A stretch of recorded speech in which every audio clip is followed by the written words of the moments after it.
Da vam pokažem manu ovog skutera. Kao malo popijem kafu, kao. Pogledajte koliko prostora ima, može staviti šta hoće, bukvalno.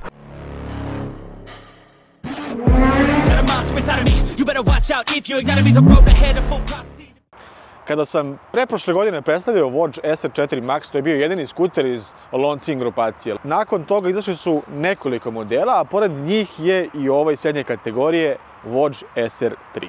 Vogue SR3 je skuter koji pokreće jednocilindrični agregat zapremine 244 kubna centimetra, odnosno nepunih 250 kubnih centimetara zapremine, koji razvija nekih 25,6 konjskih snaga, odnosno nepunih 26 konjskih snaga i 23 Nm obrtnog momenta. Skuter koji je i tih gabarita, pored svega toga, sa sedištem na visini od 77 cm, ne predugačkim međuosovinskim rastojanjem i generalno ne velikim gabaritima što se tiče samih dimenzija.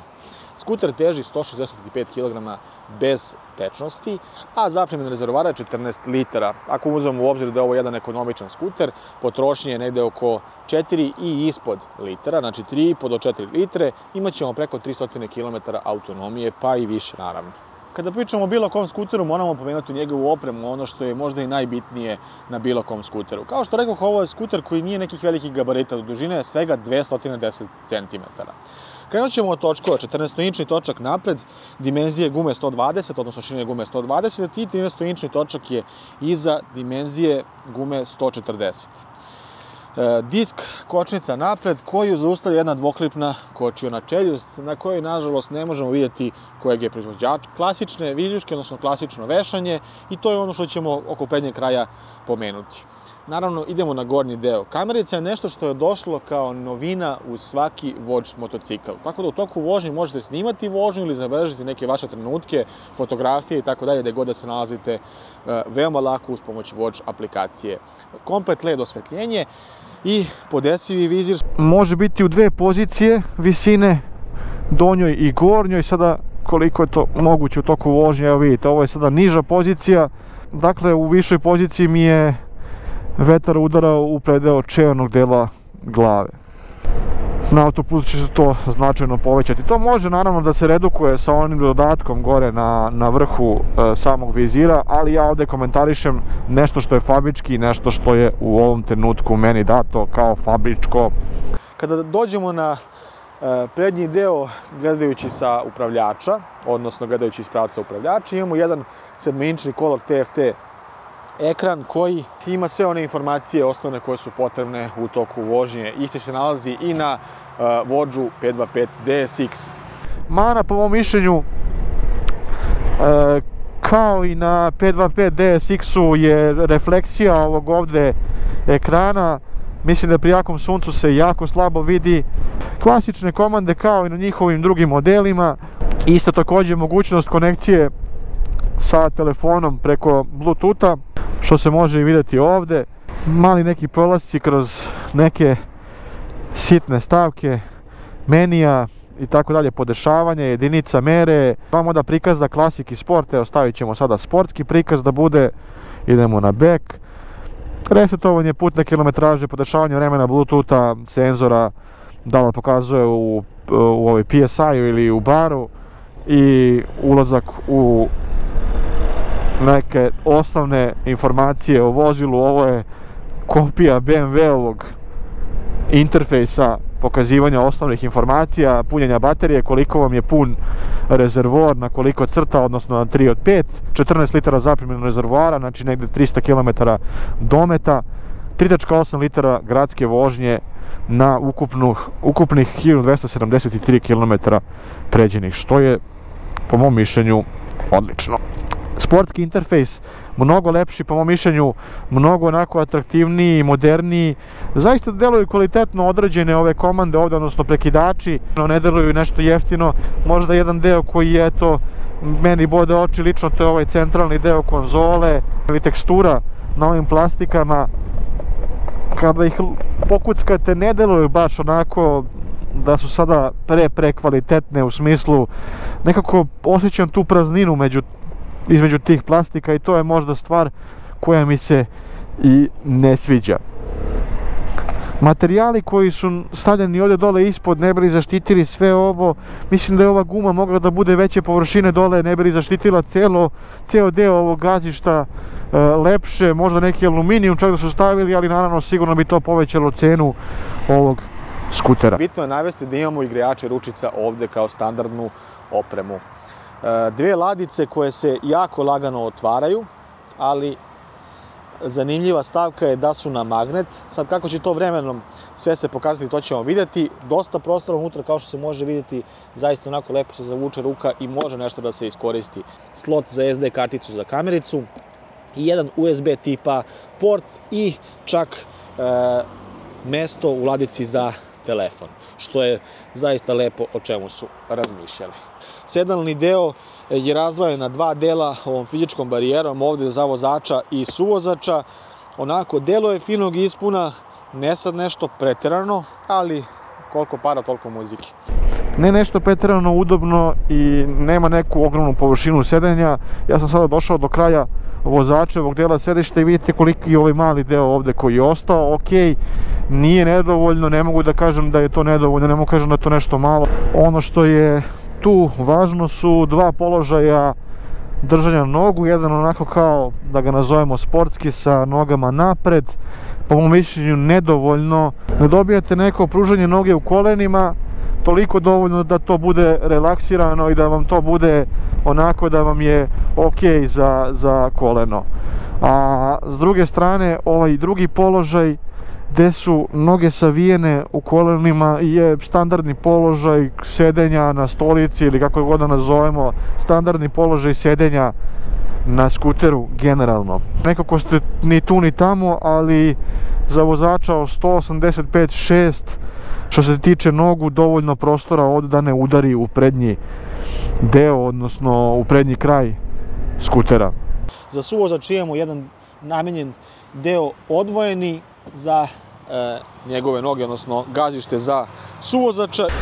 Za vožnju sa suvozačem ne znam koliko je sad mnogo prostora, delo je sasvim dovoljno, pogotovo s ovim držačem iza rukohvatem za suvozača. Površina gazišta nogu suvozača je skroz pristojna, mislim da je ok. Da li će to da ga opterećuje toliko da bude naporno, to zaista ne znam. Uz motor dobijamo i nosač za kofer. Znači, nešto što dolazi standardno uz ovaj skuter.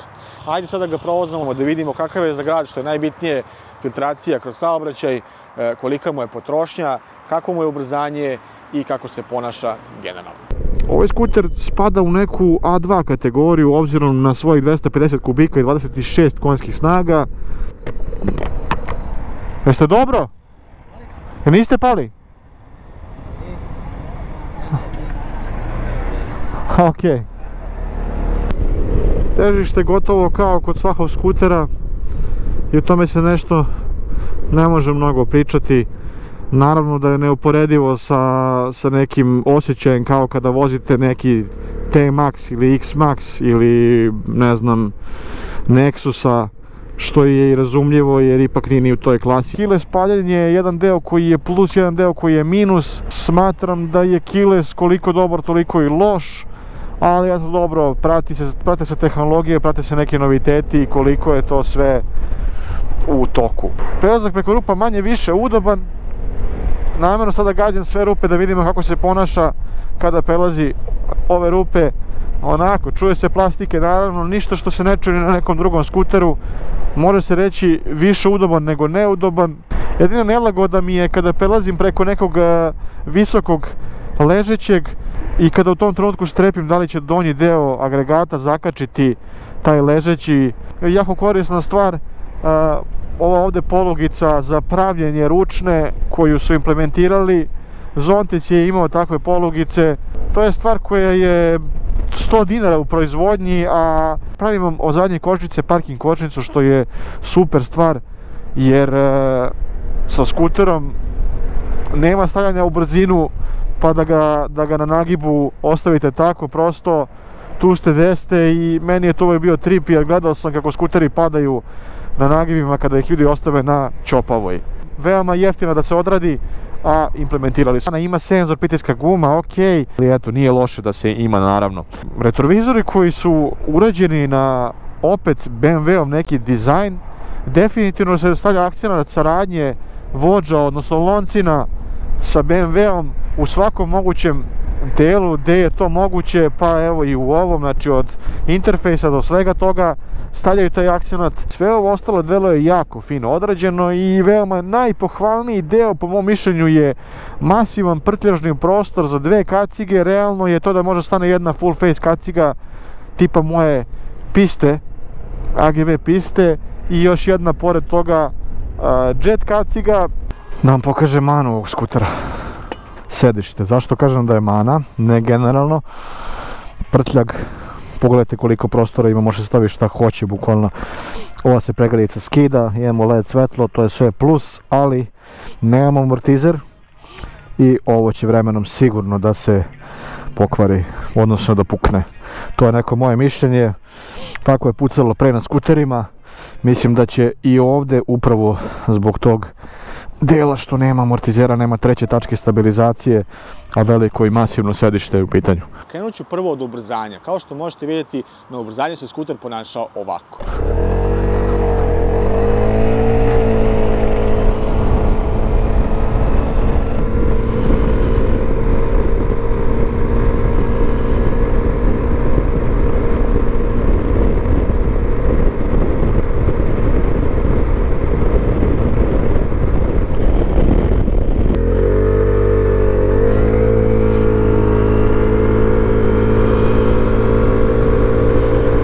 Popim kafu kao.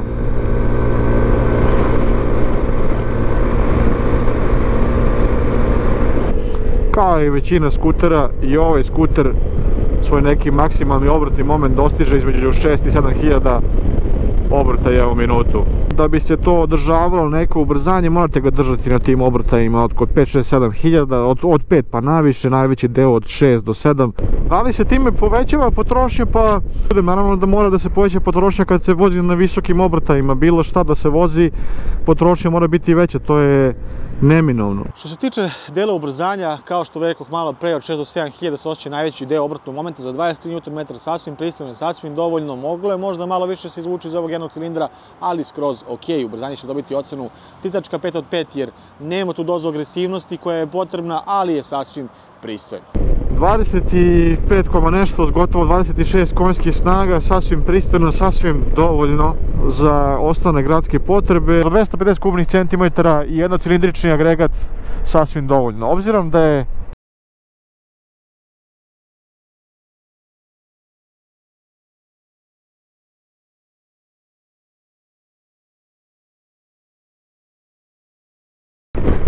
gubitak prednjeg kraja na preko 110 se osjeća, to je definitivno.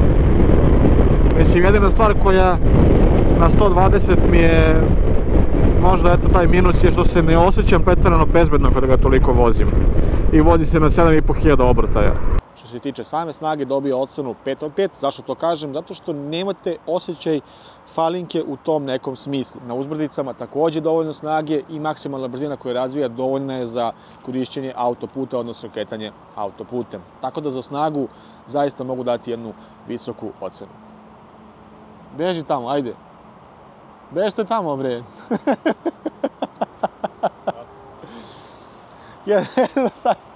Jednu zaista onako visoku ocenu.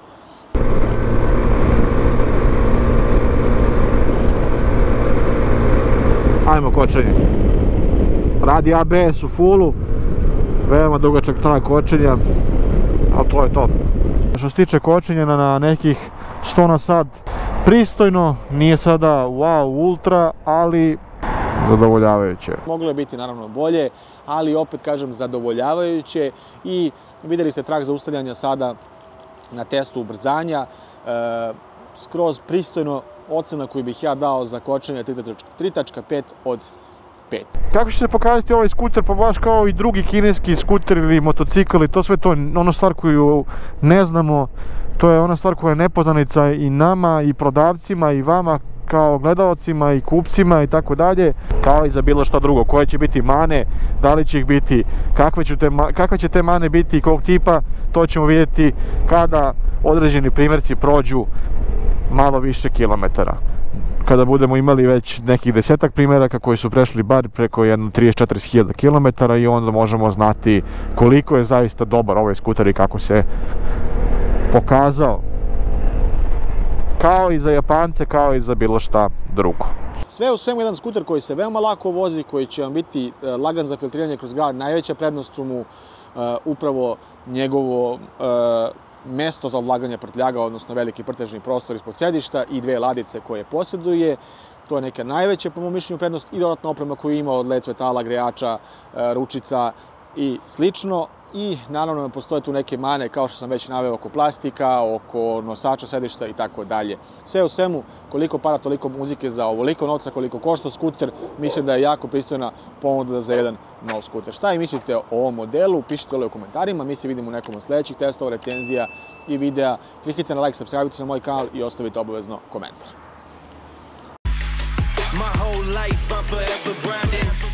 Waiting for my time to shine just like a diamond. When life is rough and I ain't with that funny stuff, I use it all as motivation, but it's hard to have the patience. Watching time fly by might be the hardest thing I have to do in life.